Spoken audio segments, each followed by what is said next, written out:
قرص قمر. سلام علیکم عاشقان سفر، همه جوون و دریا دل خوش خبر.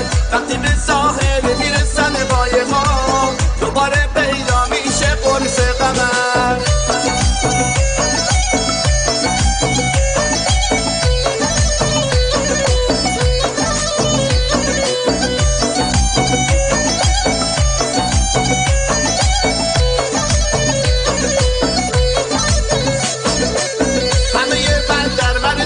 مهربون ستاره دارن بیشتر از آسمون، خلیج فارس و دریای نیلگون، سفره‌ای داره مثل رنگین کمون. همه بندر مردمش مهربون، ستاره دارن بیشتر از آسمون، خلیج فارس و